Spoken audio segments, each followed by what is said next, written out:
Saan ang susi?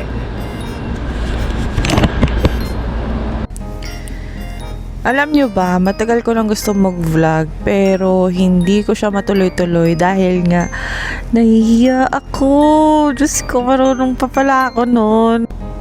Kagagaling ko nga pala ng trabaho at ito, pauwi na naman ako kaya samahan mo ko. Oo, ikaw, samahan mo ko kasi wala akong kasamang umuwi. Nung March pa nga ako nalipat sa Panggabi kaya naman magmula noon mag-isa na talaga ako umuwi dahil nga yung asawa ko naiwan sa day shift. O diba, akala mo kawawang kawawa. Hindi nga kasi ako sanay na mag-isa. Kasi magmula naman nung nandito na yung asawa ko. Tapos, ay hindi, ka-OA magkwento. Hindi, magmula nung lumipat ako ng ibang company hanggang sa bago ako malipat sa Panggabi. Kasi magkasabay kami ng asawa ko na pumapasok kasi nga madadaanan naman yung company ko, yung company na pinapasukan ko bago yung company na papasukan niya, kaya sumasabay na ako sa kanya sa motor.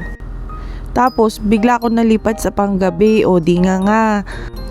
Buti na lang talaga marunong na ako magmotor bago pa nangyari to kasi hindi ko rin ine-expect na malilipat ako ng Panggabi. Tapos ito, magiging strong, independent woman ang atake natin, be. Bago pala ako matapos doon sa kabilang company, nag-enroll na talaga ako ng driving lesson. Yung malapit lang din naman dito. Tapos, yun kasi ang game plan namin ng asawa ko para daw at least if ever may mangyari na ganito, prepared kami. Marunong ako mag-drive ng motor or e-bike. Tapos, ang isa pa sa advantage ko, meron akong lisensya. Oo, kasi nasa ibang bansa tayo, wala tayo sa Pilipinas, no? Kaya, buti na lang naisip namin yun dati kasi hindi rin naman namin alam na may darating pala na ganitong changes sa amin. Takot nga kasi ako magmaneho at isa pa, hindi rin naman ako sanay kasi kahit nasabihin natin na wala tayo sa Pilipinas, marami pa rin ang hindi disiplinadong driver na makakasalamuha mo sa kalsada. Hindi naman sa sinisiraan ko sila, no?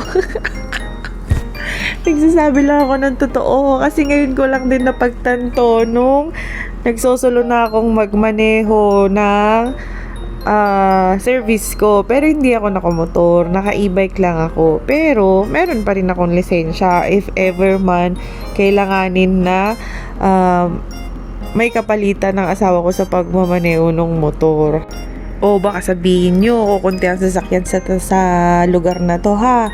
Yang nakikita nyo sa likuran ko kaya medyo clear ang kalsada. Weekends kasi, linggo ngayon, kaya walang masyadong sasakyan. Pero kapag dating ng Lunes hanggang Biyernes na ay Diyos ko, hindi ka pa nakakaliko, may bumubusina na sa'yo. Kaya mag-iingat palagi, ha.